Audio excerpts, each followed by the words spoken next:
আসসালামু আলাইকুম, কেমন আছেন সবাই? আশা করি ভালো আছেন। সবুজ বাংলা ডায়েরিতে আপনাদেরকে স্বাগতম। আজকে আমি আপনাদেরকে দুর্দান্ত একটি জিনিস দেখাবো। এটা হয়তো আপনারা অনেকে দেখেছেন, আবার দেখেননি। তো গ্রামে সচরাচর এটা কিন্তু বেশি দেখা যায়, আর এটা হচ্ছে এক ধরনের চালাকি বলতে পারেন, আবার সময় সাশ্রয় বলতে পারেন, আবার জানি না কি বলবেন। এই মুহূর্তে আমি অবস্থান করতেছি একটি ক্ষেতের পাশে। এই যে ক্ষেতটা দেখতে পাচ্ছেন আমার পাশে, যেটা এটার পাশে আমি অবস্থান করতেছি। এই পুরোটা হচ্ছে একটা রসুনের ক্ষেত। আজকে আমি আপনাদেরকে দেখাবো যে অর্গানিক পদ্ধতিতে রসুন চাষ। হ্যাঁ, এটা সম্ভব। অর্গানিক পদ্ধতি বলতে নতুন পদ্ধতিতে রসুন চাষ করা।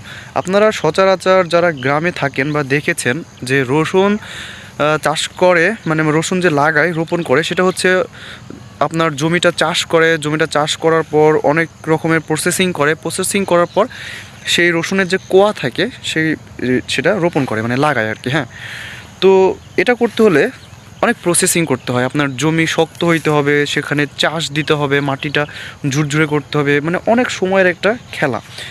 এই যে জমিটা দেখতে পাচ্ছেন, এখানে ধান করা হয়েছিল, এবং ধান কাটার পর এই কৃষক কিন্তু এখানে রসুন চাষ করছে, মানে রসুনের আবাদ করছে।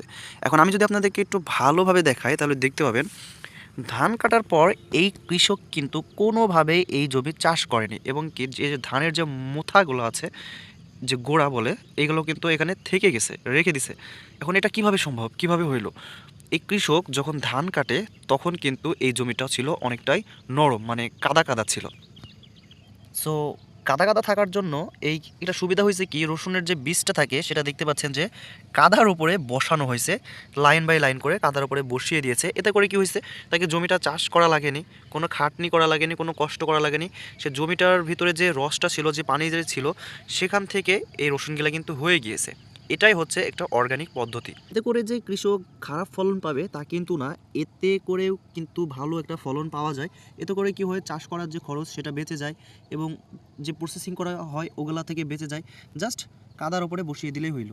শুরু থেকে শেষ পর্যন্ত দেখতে পাচ্ছেন পুরো জমিতে এই কৃষক কিন্তু এইভাবেই রসুন রোপণ করছে। এবং কি শুধু যে এটাই শেষ, এটা কিন্তু না, এখানে অনেকগুলো জমি রয়েছে পার্শ্ববর্তী, সব জায়গাতে কিন্তু এভাবেই রসুনগুলো রোপণ করা হয়েছে আপাতত। মানে কেউ চাষ করেনি, জাস্ট এইভাবে রসুনগুলো লাগাইছে। অর্গানিক একটা পদ্ধতি, কি বুদ্ধি দেখেন!